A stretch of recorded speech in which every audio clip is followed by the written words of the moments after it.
Olá pessoal, hoje a gente vai falar um pouquinho aqui sobre um assunto bem bacana na hora da gente fazer a modelagem para um banco de dados no modelo entidade relacionamento, né, no modelo relacional. A gente precisa identificar algumas coisas quando a gente vai fazer essa modelagem. A principal do modelo relacional, que é o modelo entidade relacionamento, são as entidades e os seus relacionamentos, né?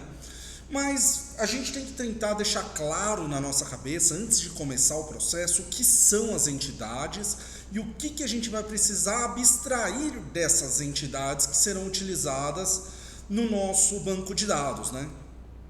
Basicamente, entidades são coisas, funções, eventos, são algumas características que nós vamos precisar gerar instâncias posteriormente, né? Vamos exemplificar um pouquinho aqui, né? Coisas, por exemplo, pessoas. Pessoa é um tipo de entidade muito clássico, né? Que a gente usa bastante. Funções, que a gente pode usar cliente. Cliente é uma função, também é tradicionalmente uma entidade, né? Eventos, posso colocar aulas, shows, tem várias coisas que eu posso colocar aqui, modelar como sendo uma entidade que na vida real seria um evento e eu vou levar para o meu modelo como sendo uma entidade. Mas basicamente, o que eu vou modelar como entidade? Coisas que eu precise posteriormente armazenar as informações, gerar instâncias disso, né? Por exemplo, se eu modelar aqui pessoa, até mesmo aqui, pessoa, eu vou precisar saber nome da pessoa, eu vou precisar saber várias informações, talvez idade da pessoa, vai depender, talvez profissão. Percebam que é uma coisa, né, que eu estou gerando uma entidade e que eu vou gerar para essa coisa atributos. Eu vou precisar depois descrever, nomear e até relacionar, referenciar essa entidade, ok? E o que são os atributos de uma entidade?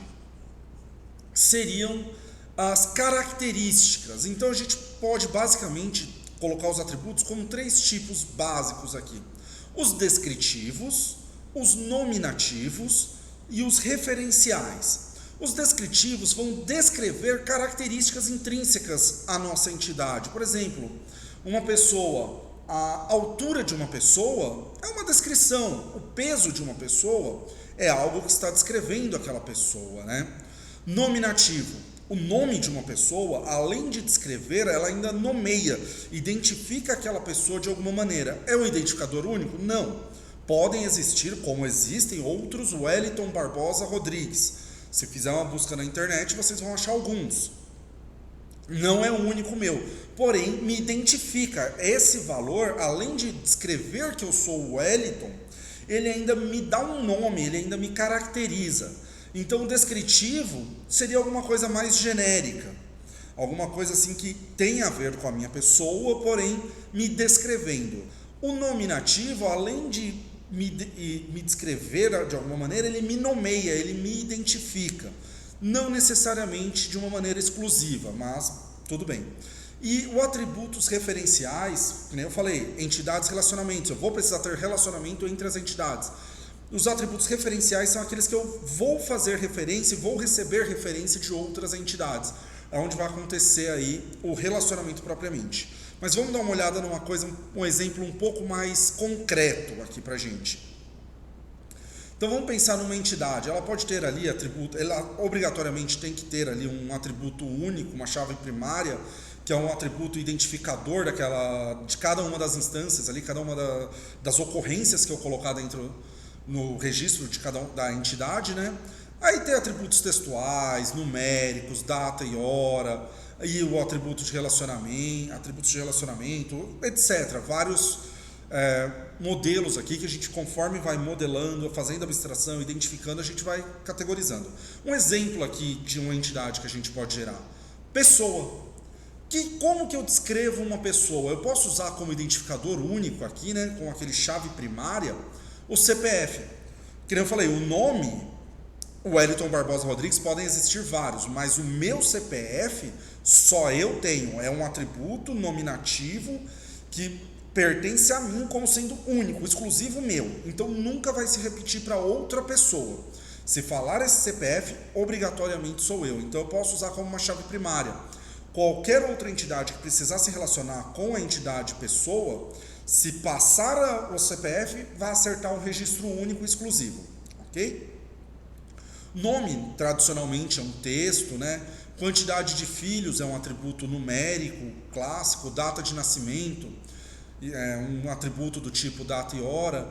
País de origem eu coloquei aqui como referencial, por quê? Existe uma quantidade limitada de países, então assim, dificilmente eu vou digitar como um texto o país de origem de uma pessoa.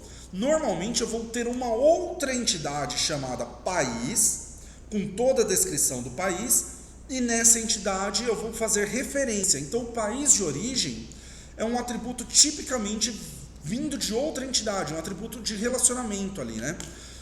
Beleza, aqui ficou um pouco mais concreto, mas não ficou prático. Vamos dar uma olhada num exemplo de modelagem prática, real, usual mesmo, feita em MySQL Workbench, que é um software da própria MySQL para fazer modelagens para o banco de dados MySQL. Aqui eu modelei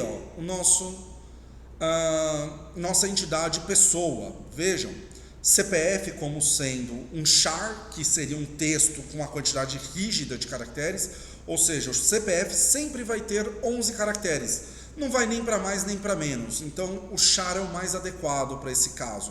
Não é auto-incrementável, eu vou ter que digitar toda vez o CPF que eu cadastrar uma pessoa. O nome sendo um variável char, né, varchar de variável, variable, então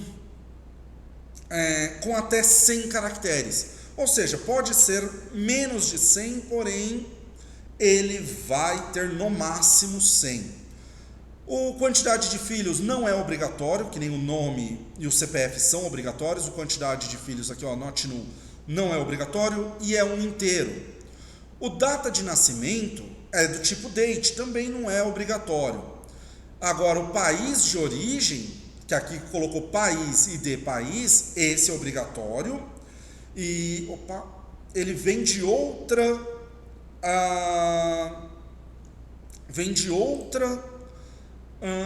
outra entidade, né? Estava como not null, eu tirei o not null, deixei que pode ser, né? Ele, na verdade, ele não faz parte da primary key, ele é só uma chave estrangeira, ou seja, ele é um atributo que veio de outra entidade, por isso que ele é estrangeiro. Aí eu deixei aqui escondidinho, né, a entidade país, que ela tem ID do país, nome, a sigla, tem as suas características. Mas percebam que o campo, esse atributo aqui, né, país, ID país, ele é referencial, é feito referência de outra entidade. Então, com isso aqui, a gente vai conseguir fazer a modelagem do nosso banco de dados. Percebam, pessoa sendo uma entidade. Se eu for querer cadastrar aqui, eu vou digitar o meu CPF, o meu nome, a minha quantidade de filhos, a minha data de nascimento, fazer referência ao país que eu venho, né, no caso o Brasil.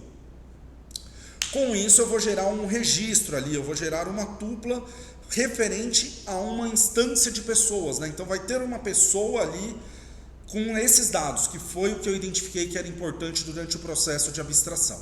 Ok? E com isso, fazendo todas as entidades e todos os relacionamentos, a gente chega a um banco de dados. Depois a gente pode ver com mais detalhes em outros vídeos os tipos de atributos e um banco de dados sendo montado concreto. Mas a gente precisa, antes disso, ter esse conceito claro do que é a entidade e quais são os seus atributos. Beleza? Obrigado!